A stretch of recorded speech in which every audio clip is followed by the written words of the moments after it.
The phone rang at exactly 11:47 p.m. on a Tuesday, and I knew my life was about to go to hell. Not because of some supernatural premonition or gut feeling, nothing that dramatic. I knew because my wife Lila was supposed to be at a corporate retreat in Boston, and her boss was calling our house asking why she'd missed the evening presentation. Eli? This is Richard Caldwell from Nexus Tech. Is Lila feeling all right? She wasn't at tonight's strategic planning session, and we've got the big client presentation tomorrow morning. I sat there in my boxers, holding the cordless phone, staring at the empty beer bottle on my nightstand. The television was still flickering with some late-night talk show, and I could hear Mrs. Bauer's dog barking next door. Everything felt normal, except for the ice-cold realization spreading through my chest. "Oh," I said, keeping my voice steady. "She mentioned feeling under the weather earlier. Probably sleeping it off. You know how these things go." "Right. Well, tell her to call me first thing if she's feeling better. We really need her input on the Morrison account." "Will do, Richard. Thanks for checking in." I hung up and sat there for a long moment, processing what I'd just learned. My wife of 8 years, the woman who'd sworn to love and honor me, who'd cried at our wedding when she promised to always be honest with me, was lying. Not just a little white lie about spending too much on shoes or forgetting to pay a bill. A big, calculated, elaborate lie that involved fake conferences and missing work presentations. I walked to our bedroom and opened Lila's dresser drawer. Her passport was still there, along with her good jewelry and the emergency credit card we kept for real emergencies. So she wasn't planning to disappear forever. This was something else entirely. My phone buzzed with a text message. From Lila. "Conference is going great. Learning so much. Might extend the stay another day or two. The networking opportunities are incredible. Love you." I stared at that message for a full minute, reading it 3 times. The exclamation points looked like tiny daggers. The casual mention of extending her stay, after she'd already lied about where she was, felt like a slap across the face. I texted back, "Sounds productive." "Richard called looking for you. Told him you were sick." The response came back almost immediately. "Oh no, I forgot to tell him I was taking a personal day. Thanks for covering, you're the best." More lies. Smooth, effortless lies that rolled off her fingers like she'd been practicing them. I wondered how long this had been going on. How many other conferences and work trips had been complete fabrications. I got up and walked to the kitchen, suddenly wide awake despite the late hour. Our house was a modest 2-story colonial that we'd bought 5 years ago, back when we still talked about having kids and growing old together. The mortgage payment was manageable on my construction foreman salary combined with her HR director income. We'd painted the kitchen yellow because Lila said it would make morning coffee feel more cheerful. Now the yellow walls just looked sickly under the fluorescent light. I opened my laptop on the kitchen table and logged into Facebook. Lila wasn't much of a social media person, but her friend Sloan posted everything she did online. If Lila was somewhere she wasn't supposed to be, Sloan would probably document it. It took me about 10 minutes of scrolling through Sloan's feed before I found what I was looking for. A photo posted 6 hours ago. Lila and Sloan at some beachfront bar, cocktails in hand, both of them laughing at something off camera. The location tag read Sunset Grill, Cape Cod. Cape Cod. Not Boston. Not a corporate retreat. Not anywhere she was supposed to be. I screenshotted the photo and sat back in my chair, feeling something cold and hard settling in my stomach.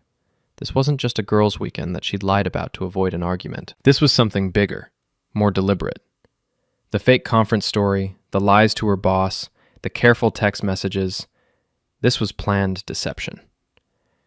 I scrolled through more of Sloane's photos from the past few days. There was Lila at a fancy restaurant. Lila shopping at some boutique. Lila on a boat with a group of people I didn't recognize. And in several of the photos, partially visible in the background or cropped at the edge of the frame, was a man I'd never seen before. He looked like the kind of guy Lila used to date before we met. Tall, well-dressed, probably drove an expensive car and talked about wine pairings. The complete opposite of a construction worker who came home with dirt under his fingernails and preferred beer to Chardonnay. My phone buzzed again. Another text from Lila. "Going to bed early tonight. Big day tomorrow. Don't wait up. Love you." I looked at the timestamp. It was nearly midnight here, which meant it was nearly midnight where she was too. But according to Sloane's most recent Instagram story, posted 20 minutes ago, they were still at the bar, and Lila was very much awake, singing karaoke with Mr. Tall, Dark, and Expensive. That's when something inside me snapped, not in a violent, explosive way, more like a cable that's been under tension for too long, finally giving way with a quiet, definitive break. The Eli who would have spent the next 3 days worrying and making excuses for her behavior was gone. In his place was someone harder, someone who was tired of being played for a fool. I texted back, "Sleep tight. We'll talk when you get home." Then I turned off my phone and went to the basement. Our basement was my sanctuary, half workshop, half man cave, with concrete walls that stayed cool even in summer, and the lingering smell of sawdust and motor oil. I had a workbench along one wall, a few power tools, and an old refrigerator stocked with beer. It was the one part of the house that was entirely mine. I grabbed a beer and fired up my laptop again, settling into the worn leather recliner I'd rescued from a construction site demolition. If Lila wanted to play games, I needed to understand the rules. I started with the basics. Our joint checking account showed a withdrawal of $800 cash 3 days ago, the day before her supposed conference. Our credit card had charges from a gas station in Hartford, a restaurant in Providence, and a hotel in Hyannis. None of these places were anywhere near Boston. The hotel charge was particularly interesting. The Ocean View Resort, Hyannis. I looked it up online. Definitely not the kind of place you'd stay for a corporate retreat. More like the kind of place you'd take someone you wanted to impress. Ocean views, couples spa packages, romantic dinner options. I took a long pull of my beer and kept digging. Lila's phone records were accessible through our family plan account. I'd never bothered checking them before. Why would I? But trust was a luxury I could no longer afford. The past month showed dozens of calls and texts to a number I didn't recognize. Long calls, late-night calls, calls made during her lunch breaks at work. I reverse searched the number and got a name. Carter Hale. A quick Google search told me everything I needed to know about Carter Hale. He was a regional sales director for a software company, recently divorced, owned a condo in downtown Hartford, and a sailboat moored in Cape Cod. His LinkedIn profile showed him at various industry events, always impeccably dressed, always smiling that confident smile of a man who'd never been told no. His Facebook page was a catalog of expensive restaurants, weekend trips, and photos of himself on that sailboat. In the past month, there were several photos that looked like they'd been taken in the same locations where Sloane had photographed Lila. The same restaurant, the same beach, the same bar. I finished my beer and opened another one. The timeline was becoming clear. Lila had met Carter somewhere, probably at one of those networking events she was always attending for work. They'd started talking, texting, meeting for lunch. The lunch meetings had turned into something more. And now she was spending a long weekend with him, lying to everyone about where she was and what she was doing. I thought about our last few months together, the way she'd started working late more often, the way she'd become protective of her phone, taking it with her to the bathroom and keeping it face down during dinner, the way she'd seemed distracted during conversations, like her mind was somewhere else entirely. The signs had been there. I'd just been too trusting or too stupid to see them. My phone vibrated with a text message. I'd forgotten I'd turned it back on. The message was from my best friend Mick. "You up?" Something weird happened at the Anchor tonight. The Rusty Anchor was our local bar, the kind of place where everyone knew everyone and gossip traveled faster than wildfire. Mick worked there as a bouncer 3 nights a week, supplementing his disability checks from the Army. I texted back, "Yeah, I'm up." "What happened?" "Your wife's friend Mandy was here with some guy, talking loud about how Lila was finally living her best life and deserved better than being stuck in this small town. Thought you should know. Mand, Lila's coworker and self-appointed life coach. The kind of woman who thought every marriage was a prison and every husband was an obstacle to female empowerment. She'd never liked me, and the feeling was mutual." "Thanks for the heads up," I texted back. "I'll call you tomorrow." "You okay, man?" I stared at that question for a long time. Was I okay? My wife was cheating on me, with some slick salesman, lying to my face, and apparently discussing our marriage with her friends like it was some kind of tragic situation she needed to escape from. Her friends were celebrating her betrayal in public, treating it like some kind of liberation. No, I wasn't okay. But I was going to be. "I'm fine," I texted back. "Just tired." I spent the next hour creating a folder on my laptop and saving everything I'd found. Screenshots of Sloane's photos, printouts of the hotel charges, records of the phone calls, Carter's social media profiles. I labeled the folder Insurance and password protected it. Then I went upstairs and did something I'd never done before in 8 years of marriage. I went through Lila's personal belongings. Her jewelry box yielded nothing interesting. Her dresser drawers were neat and organized, exactly as I'd expected. But her closet was different. Pushed way back behind her winter coats, I found a small overnight bag I'd never seen before. Inside were clothes I'd never seen her wear. Lingerie that was definitely not purchased for my benefit. A dress that was more expensive and revealing than anything in her regular wardrobe. And a bottle of perfume that wasn't the scent she usually wore. At the bottom of the bag was a receipt from Victoria's Secret, dated 2 weeks ago. $347 for items I'd never seen her wear at home. I sat on the bedroom floor holding that receipt, feeling something dark and cold spreading through my chest. This wasn't a sudden impulse or a moment of weakness. This was premeditated. She'd been planning this for weeks, maybe months, buying special clothes, creating elaborate cover stories, building a whole secret life that didn't include me. My phone buzzed with another text from Lila. "Good morning.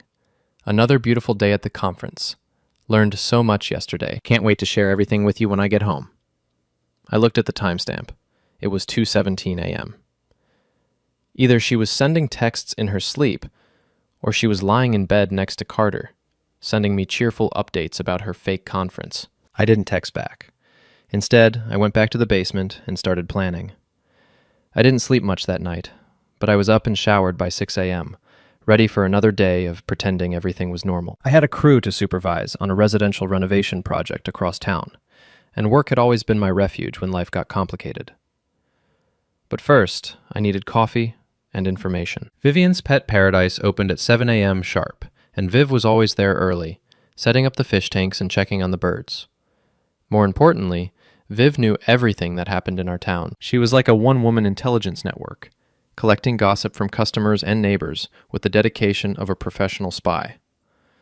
The bell above the door chimed as I walked in, and Viv looked up from the parrot cage she was cleaning. She was in her 50s with graying hair and sharp eyes that missed nothing.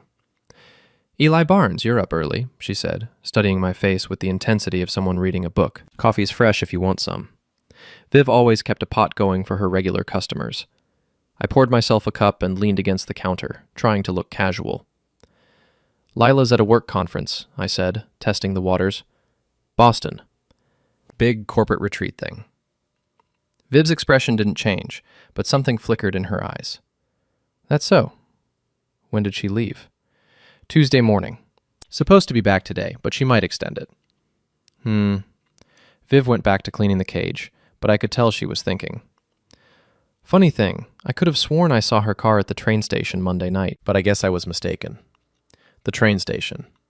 The last stop before Hartford, where Carter lived, where someone might leave their car if they were planning to travel with someone else. "Probably someone with the same model," I said carefully. "Probably." Viv finished with the cage and turned to face me fully. "You know, Eli, I've been running this shop for 12 years. You get to know people, their patterns, their habits, and sometimes you notice when those patterns change." I waited. "Your wife's been different lately. More secretive. Last month she came in here asking about boarding services for a dog. You folks don't have a dog. Maybe she was asking for a friend. Maybe. Except she was very specific about dates. Wanted to know about weekend boarding, multiple weekends. Like she was planning ahead for something. I felt that cold sensation in my stomach again. Even the dog boarding inquiry had been part of her cover story preparation. She'd been building an entire false narrative, complete with supporting details. "I appreciate you looking out for us," I said. Viv nodded. "That's what neighbors do." "And Eli, if you ever need to talk, or if there's anything I can do to help, you just let me know." I left the pet shop with more than just coffee. I had confirmation that other people had noticed Lila's changed behavior, and I had an ally who was clearly willing to share information. My phone rang as I was walking to my truck.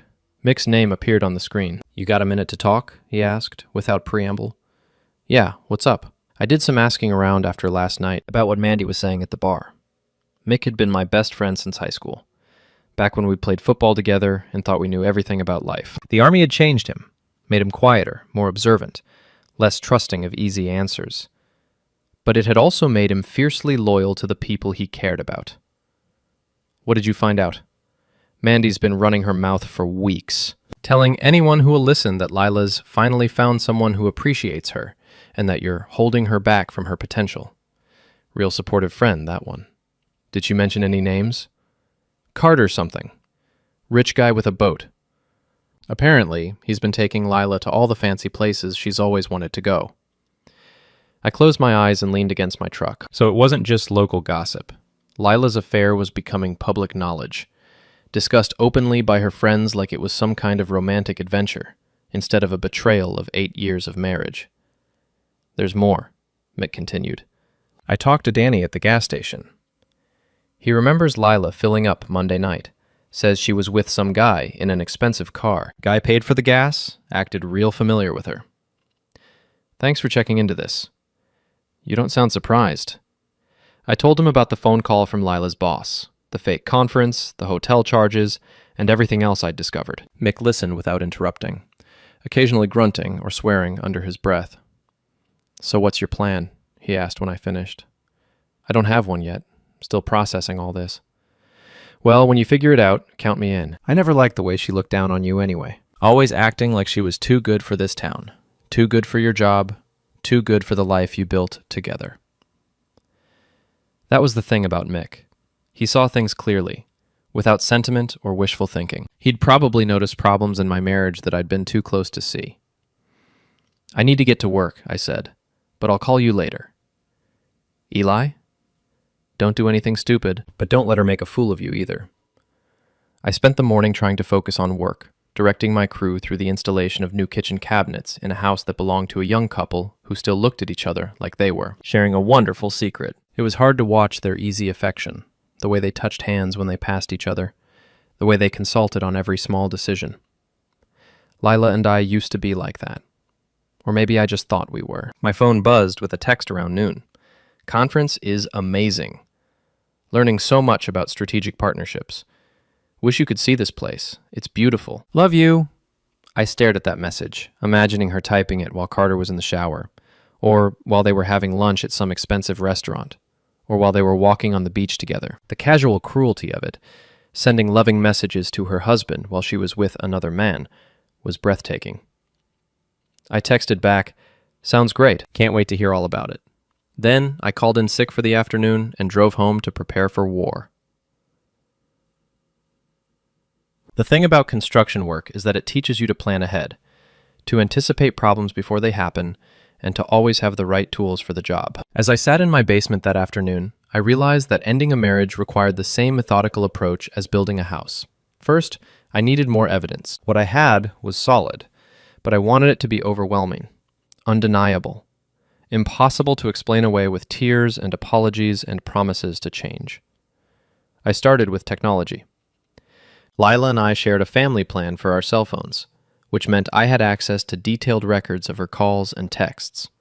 But the content of those texts was locked behind her password. However, our home computer automatically backed up her phone data, and I'd set up that system myself 2 years ago when she'd lost all her photos in a phone crash. It took me about an hour to figure out how to access the backup files. But when I did, I hit the mother lode.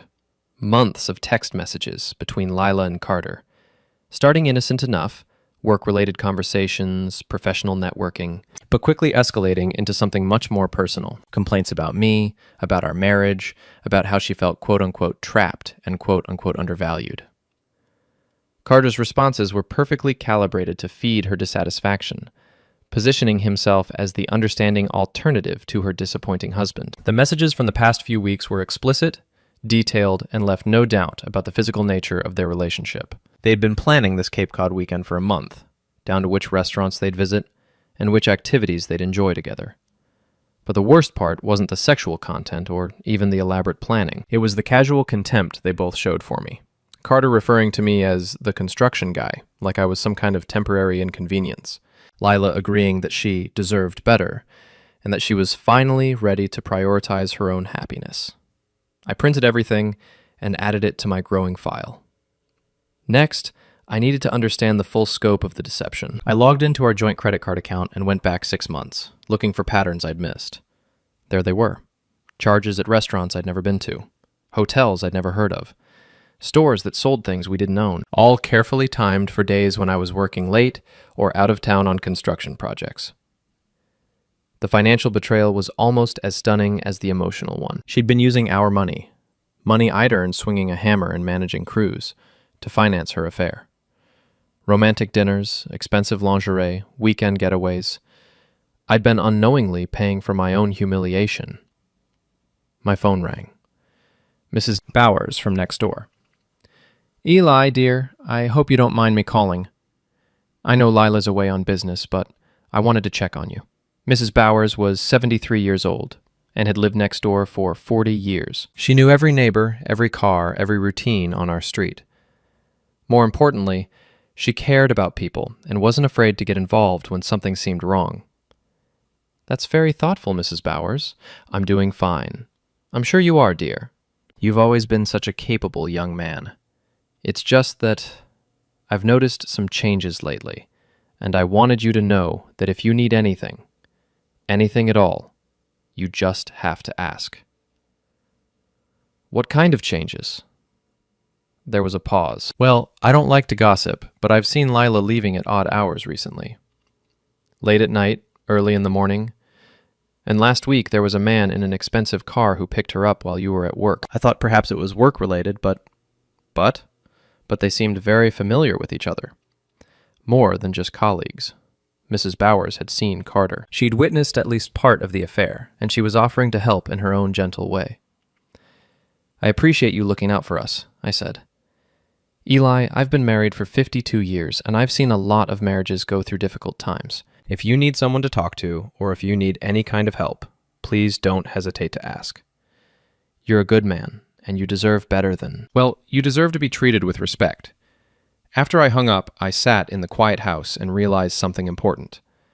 I wasn't alone in this. Viv had noticed Lila's changed behavior. Mick was ready to help however he could. Mrs. Bowers had been watching and was offering support. Even people I hadn't talked to yet, like Danny at the gas station, had noticed something was wrong. Lila thought she was being clever, keeping her affair secret while she decided what to do about our marriage. But in a small town, secrets were hard to keep, and she'd underestimated how many people were paying attention. My phone buzzed with another text. Heading to dinner at this amazing seafood place. Wish you were here to try the lobster. Tomorrow's the last day of sessions. Then I'll be home. Can't wait to see you. I looked at the timestamp. 6:30 p.m. According to Carter's social media posts from previous visits to Cape Cod, his favorite restaurant was Neptune's Table, an upscale seafood place that specialized in romantic dinners for two. I had an idea. I called the restaurant and asked to speak to the manager. Hi, this is Eli Barnes. My wife Lila is dining with you tonight, and I wanted to arrange a special surprise for her. Could you tell me what table she's at? I'd like to send over a bottle of champagne with a note. The hostess was happy to help. Oh yes, miss. Barnes! She's at table 12 with her companion. They just ordered appetizers. What a lovely surprise. Her companion. Not her colleague. Not her conference attendee. Her companion. Actually, I said, I've changed my mind about the champagne, but thank you for your help. I hung up and called Mick. You busy tonight? I asked. Not particularly. What do you need? How do you feel about a drive to Cape Cod? There was a pause. What exactly are we going to do in Cape Cod? We're going to gather some evidence, and maybe have a conversation with my wife about her work conference. I'll pick you up in an hour. The drive to Cape Cod took 2.5 hours, giving me plenty of time to think about what I wanted to say, and how I wanted to handle the situation. Mick drove while I navigated, both of us quiet for most of the trip. You sure about this? Mick asked as we crossed the bridge onto the Cape. I'm sure I want to see her face when she realizes she's been caught. And then what? Then I go home and file for divorce. We found Neptune's Table easily enough. It was exactly the kind of upscale waterfront restaurant that Carter would choose to impress someone. Valet parking, soft lighting, tables with ocean views, the kind of place I'd never taken Lila because I couldn't afford it, and she'd never asked me to because she knew it was beyond our budget. I could see them through the window before we even parked. Table 12, just like the hostess had said. Lila was wearing the expensive dress I'd found in her hidden overnight bag, her hair styled in a way I'd never seen before. Carter was leaning across the table, holding her hand, both of them laughing at something. They looked happy. Genuinely, radiantly happy, in a way that Lila and I hadn't looked in years. That hurt more than I'd expected it to. "There they are," I said, pointing them out to Mick. "Yep, that's definitely not a business dinner." We sat in the parking lot for a few minutes, watching them through the window. They were completely absorbed in each other, oblivious to everything else around them. Lila touched Carter's face at one point, a gesture so intimate and familiar that it was clear this wasn't new for them. "What's the plan?" Mick asked. "I'm going to walk in there and introduce myself to Carter. And You're going to record it with your phone, for evidence." Mick nodded. "I can do that. You want me to come in with you?" "No, wait out here unless things go bad." I got out of the truck and walked toward the restaurant, my heart pounding but my mind clear. I'd rehearsed this moment during the drive, thinking through various scenarios and how I wanted to handle each one. The hostess greeted me with a professional smile. "Good evening. Do you have a reservation?" "Actually, I'm here to surprise my wife. She's at table 12. "Oh, how wonderful. Right this way." I followed her through the dining room, weaving between tables of couples enjoying romantic dinners. The irony wasn't lost on me. I was about to destroy the most romantic evening of my wife's life. Lila saw me when I was still 10 feet away. The color drained from her face so quickly I thought she might faint. Carter was facing away from me, still talking, oblivious to the fact that his evening was about to take a dramatic turn. "Hi, honey," I said, stopping beside their table. "How's the conference going?" Lila's mouth opened and closed without making any sound. Carter turned around, confusion written across his face. "I'm sorry," he said. "I think there's been some mistake." "No mistake," I said pleasantly. "You must be Carter. I'm Eli Barnes, Lila's husband." The silence at their table was deafening. Around us, other diners continued their conversations, unaware of the drama unfolding at table 12. Carter recovered first. "I think you should leave," he said, standing up. He was taller than I'd expected, well-dressed, confident in the way that money and success made some men confident. "I think you should sit down," I replied, not moving. "We're going to have a conversation." Lila finally found her voice. "Eli, what are you doing here? How did you find you?" "It wasn't hard. Your boss called Tuesday night asking why you missed the conference presentation. Turns out there was no conference, Lila." "Just lies." She looked around the restaurant, clearly mortified that we were having this conversation in public. "Can we please talk about this somewhere private?" "Why? Are you embarrassed? Worried about what people might think?" Carter put his hand on Lila's shoulder, a possessive gesture that made something dark and angry flare in my chest. "Look, I don't know what kind of problems you two have, but this isn't the place to work them out." "You're right," I said. "This is the place where my wife comes to spend our money on romantic dinners with her boyfriend, while lying to me about work conferences. But you're absolutely right that it's not the place to work out our problems." I pulled out my phone and showed them both a screenshot of their text messages. Lila's face went white again. "Here's what's going to happen," I said quietly. "You're going to finish your expensive dinner that I apparently paid for, and then you're going to drive Lila home. Tonight. And Carter, if I ever see you anywhere near my wife or my house again, we're going to have a very different kind of conversation." "You can't tell me what to do," Carter said, but his voice lacked conviction. "Actually, I can. See, I've got months of text messages, credit card records, and about half a dozen witnesses who've seen you two together. I've also got a very good divorce lawyer who's going to be very interested in all that evidence. So unless you want your name dragged through a very public and very messy divorce proceeding, you'll stay away from my wife." I turned to Lila. "As for you, we'll talk when you get home. And Lila, no more lies. I know everything." I walked out of the restaurant without looking back, my hands shaking, but my head held high. Through the window, I could see them sitting at their table in stunned silence, their romantic evening thoroughly destroyed. Mick was waiting by the truck with his phone in his hand. "Got it all," he said. "That was beautiful, man. Absolutely beautiful. Let's go home." The drive back was quiet, both of us lost in our own thoughts. I felt strangely calm, like a weight I hadn't realized I was carrying had been lifted from my shoulders. The worst part was over. Now I knew exactly where I stood, and I could start planning my next moves. "You think she'll actually come home tonight?" Mick asked as we pulled into my driveway. "Yeah, she'll come home. She's got a lot of explaining to do." Lila's car pulled into our driveway at 3:17 a.m. I was sitting in the kitchen with a cup of coffee and a folder full of printed evidence, waiting for her. I had spent the hours since returning from Cape Cod organizing everything I'd discovered, creating a timeline of her lies and a comprehensive record of her betrayal. I heard her key in the lock, heard her pause in the hallway, probably steeling herself for the conversation she'd been dreading during the entire drive home. When she finally appeared in the kitchen doorway, she looked exhausted and defeated. "We need to talk," she said. "Yes, we do.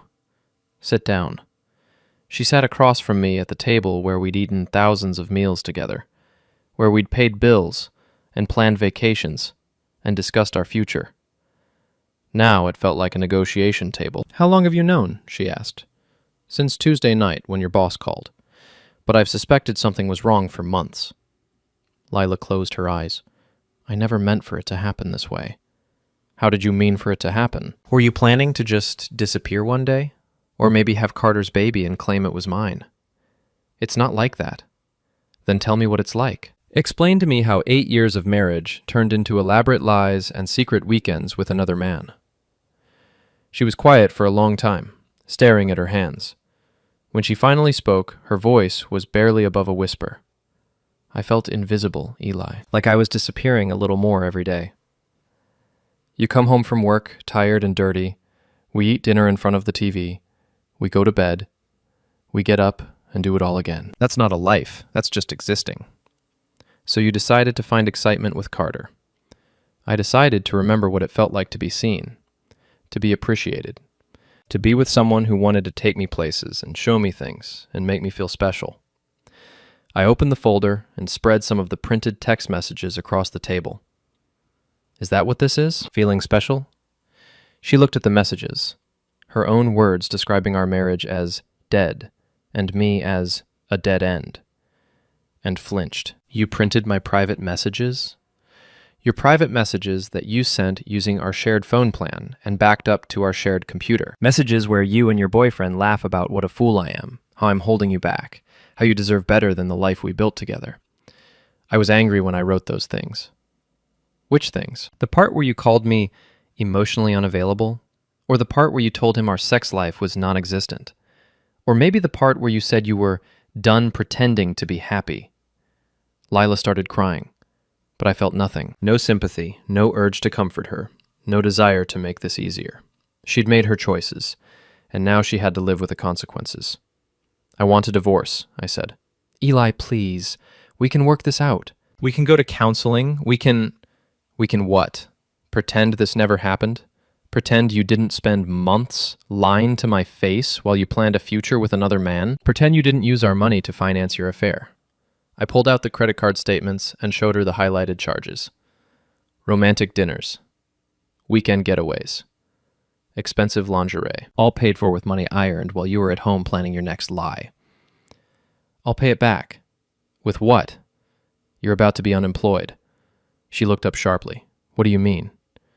"I mean, Carter's married, Lila. Did you know that? His wife is a very successful attorney who's going to be very interested in the evidence I've collected. And I'm pretty sure his company has policies about employees who use their position to conduct affairs with vendors or clients." The color drained from her face again. "You wouldn't." "I absolutely would. In fact, I already sent copies of everything to his wife yesterday. I imagine she's having her own conversation with Carter right about now." Lila stared at me like she was seeing me for the first time. "You're not the man I married." "You're right. The man you married was naive enough to trust you. The man you married would have blamed himself for your unhappiness and tried to fix whatever was wrong with our marriage. But that man is gone, Lila. You killed him when you decided that lying and cheating was easier than having an honest conversation about what you needed." I stood up and gathered the papers back into the folder. "You can stay here tonight, but I want you out by the weekend. Take whatever you want, but don't take anything that belongs to both of us. My lawyer will be in touch about the divorce proceedings. Where am I supposed to go? I don't know, and I don't care. Maybe Carter will take you in. assuming his wife doesn't divorce him and take half his assets. Maybe Mandy will let you crash on her couch while you figure out your next move. Maybe you should have thought about that before you decided to blow up our marriage. I walked toward the stairs, then stopped and turned back. One more thing, Lila. Don't contact me unless it's through our lawyers. Don't call. Don't text. Don't show up at my work site. As far as I'm concerned, you're a stranger who used to live in my house. I went upstairs and locked the bedroom door, leaving her sitting alone at the kitchen table with the evidence of her betrayal spread out in front of her. The next morning, I woke up to the sound of Lila moving around downstairs, presumably packing her things. I stayed in the bedroom until I heard her car leave, then went down to assess the damage. She'd taken her clothes, her personal items, and a few pieces of furniture that had belonged to her before we were married. She'd also taken the good coffee maker and the expensive blender we'd received as wedding gifts, but I didn't care about any of that. What mattered was that she was gone. My phone had 17 missed calls and 12 text messages. Most were from Lila, begging me to reconsider, promising to end things with Carter, swearing that she loved me and wanted to save our marriage. I deleted them all without reading them completely.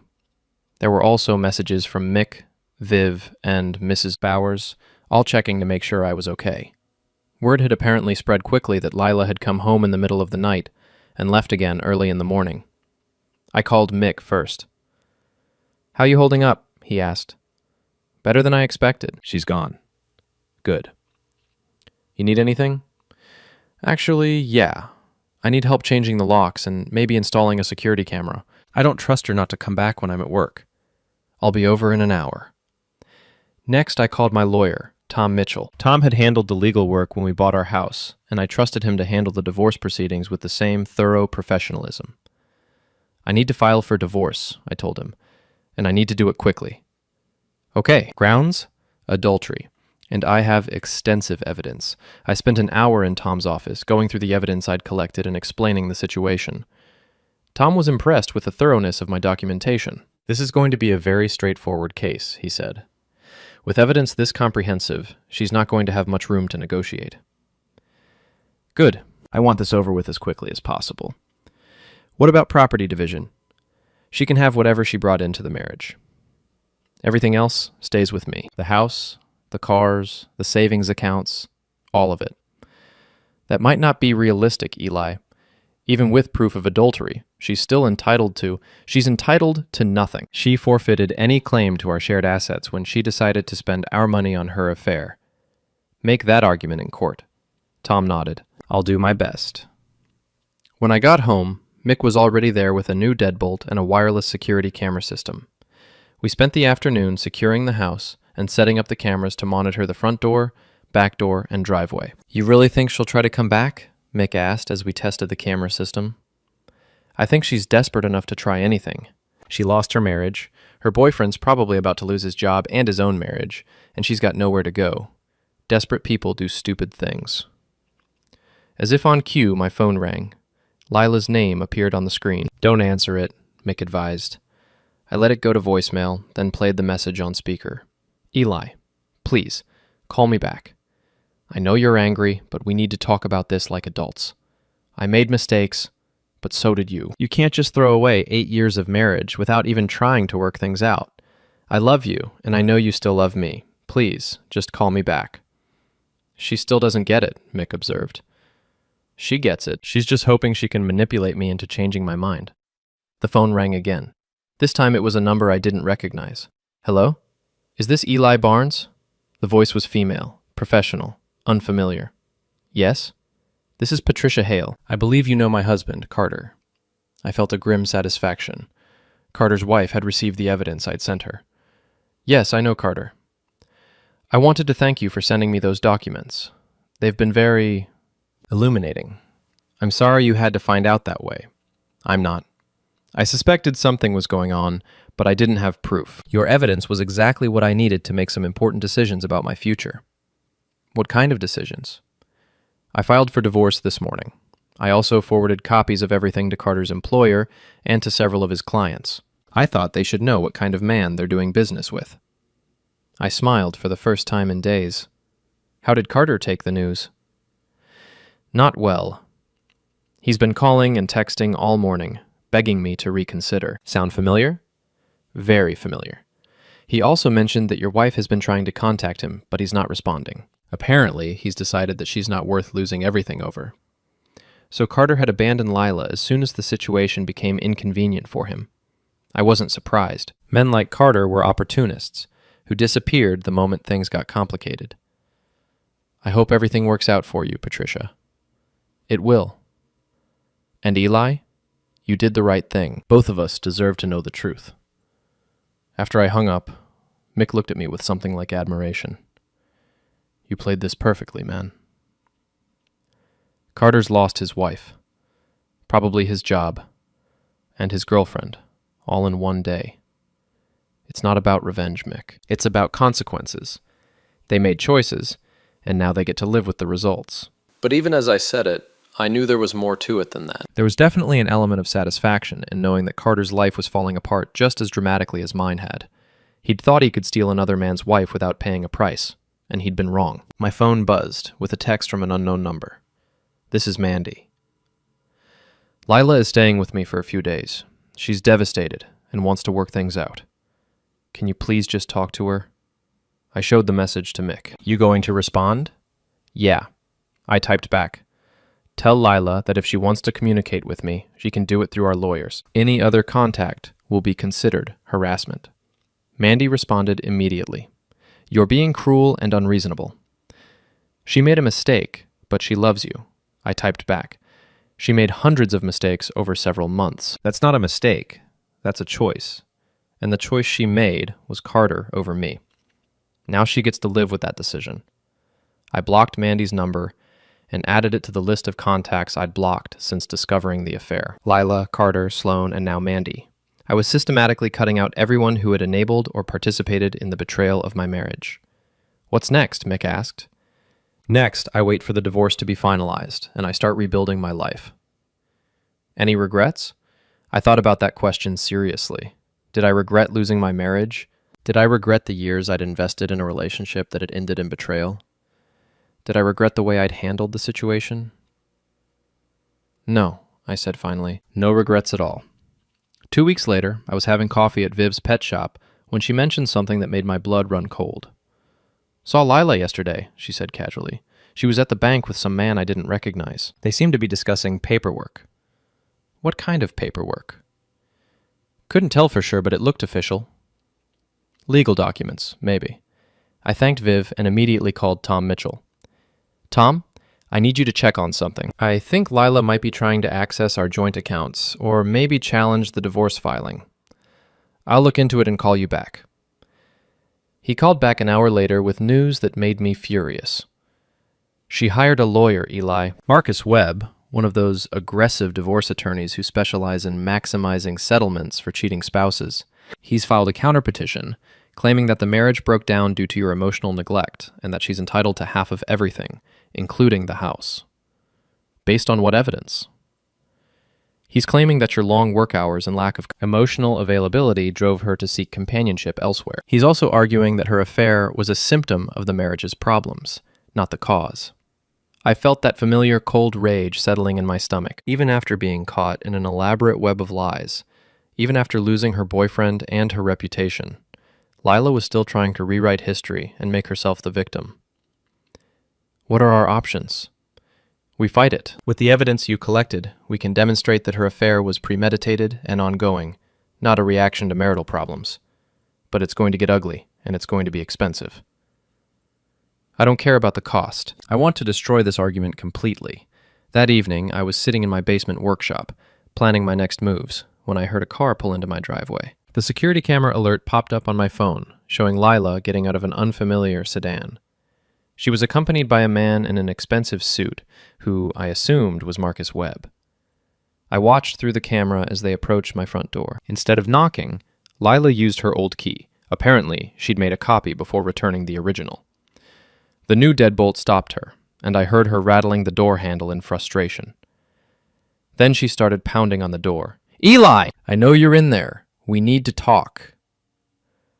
I stayed in the basement, watching the security feed on my phone. After a few minutes of pounding and shouting, Webb apparently convinced her to stop. They stood on my porch for several minutes, Webb taking photos of the house and making notes on a legal pad. Then they walked around to the backyard, where Webb took more photos and measurements. They were building a case for Lila's claim to half the house, documenting improvements and calculating values. I called Mick.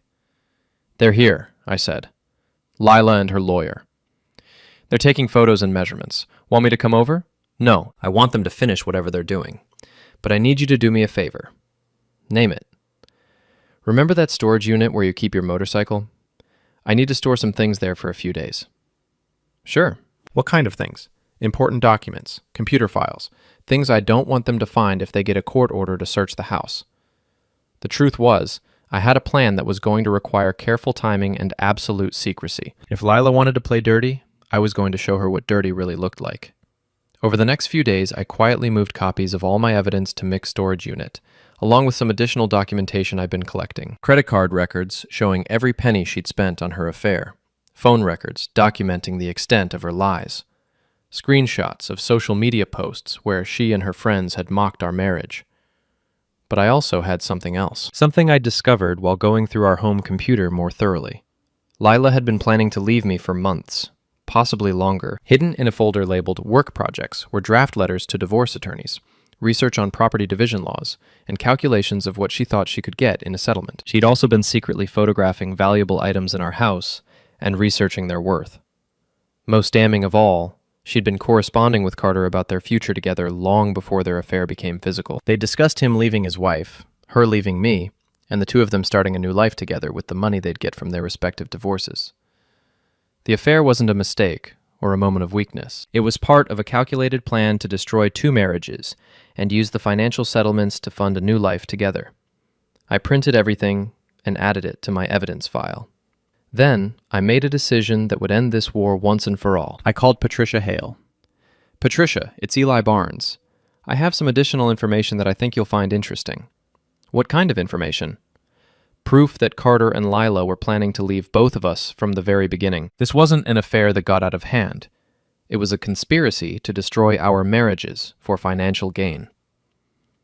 I met Patricia at a coffee shop and showed her everything I'd found. Her reaction was even stronger than I'd hoped. "These bastards," she said, reading through Lila's calculations of what she expected to get from our house. "They actually thought they could manipulate both of us into paying for their new life together." "What are you going to do with this information?" "I'm going to make sure Carter doesn't get a penny from our divorce. And I'm going to make sure every person in his professional network knows exactly what kind of man he is." Patricia was true to her word. Within a week, Carter's professional reputation was in ruins. His employer fired him for violating company ethics policies. Several of his clients terminated their contracts.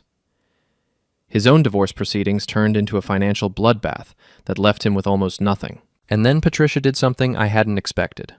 She called Marcus Webb, Lila's attorney, and offered to testify in my divorce case about the conspiracy she and Carter had uncovered. The effect was immediate and devastating. When Webb realized that Patricia had evidence of premeditation and conspiracy, he advised Lila to accept whatever settlement I was willing to offer. The alternative was a public trial that would destroy what was left of her reputation, and likely result in her getting nothing at all. Lila called me directly, violating the no-contact order, crying and begging me to reconsider. "Eli, please." I never meant for it to go this far. I made mistakes, but I don't deserve to lose everything. "You're right," I said. "You don't deserve to lose everything.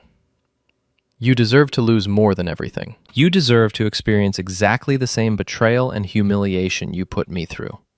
I'll do anything to make this right. There's nothing you can do. It's over, Lila. Sign the papers and disappear." She signed the divorce papers the next day. I kept the house, the cars, the savings accounts, and everything else we'd built together. She got her personal belongings and a small settlement that barely covered her legal fees. Carter, meanwhile, had lost his job, his house, most of his assets, and his reputation. The last I heard, he was working as a sales associate at a car dealership, living in a studio apartment, and still dealing with the fallout from his destroyed professional network. Epilogue. The New Beginning. 6 months after the divorce was finalized, I was having a beer at the Rusty Anchor when Mitt brought me some interesting news. "Guess who I saw at the grocery store yesterday?" he said. "I have no idea." Lila. She's working as a cashier at the supermarket in the next town over. Looked like she'd aged about 10 years. I felt nothing. No satisfaction, no pity, no regret. She was just a person I used to know, who had made some very bad decisions. Good for her, I said. At least she's working. You really don't care what happens to her anymore, do you? No, I don't. And that was the truth. The woman who had betrayed our marriage, lied to my face for months, and tried to steal half of everything I'd worked for was no longer my problem. She was free to live whatever life she could build from the wreckage of her choices. As for me, I was doing better than I'd ever imagined possible.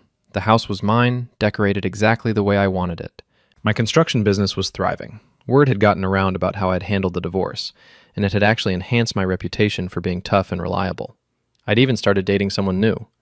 Sarah, a teacher at the local elementary school who was divorced herself and understood the importance of honesty and trust in a relationship. We took things slow, built our connection on friendship and mutual respect, and never made promises we couldn't keep. But the best part was the peace. No more wondering where my wife really was when she claimed to be working late. No more analyzing every conversation for hidden meanings.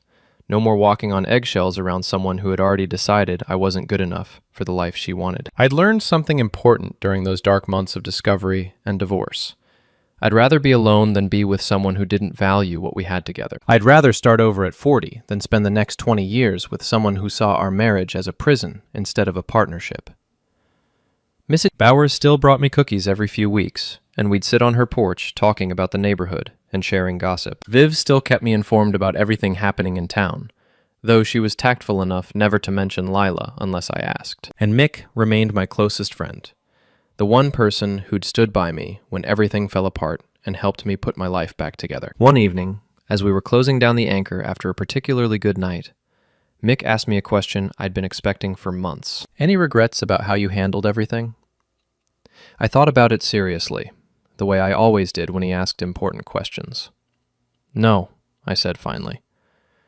I regret that I wasted 8 years on someone who didn't deserve them. I regret that I was naive enough to trust someone who was lying to my face every day. But I don't regret how I handled it once I found out the truth. Even the revenge part? Especially the revenge part. Lila and Carter thought they could destroy 2 marriages, steal our money, and ride off into the sunset together. They thought we were just obstacles to be overcome, not people with feelings and rights and the ability to fight back. I finished my beer and stood up to leave. They learned different. As I walked home through the quiet streets of our small town, past the houses where people were settling in for the night with their families, I felt something I hadn't experienced in years. Complete satisfaction with my life and my choices. Lila had been right about one thing. I wasn't the same man she'd married. That man had been trusting, forgiving, willing to overlook problems in the hope that love would be enough to fix them. The man I'd become was harder, more careful, less willing to give second chances to people who'd proven they didn't deserve them.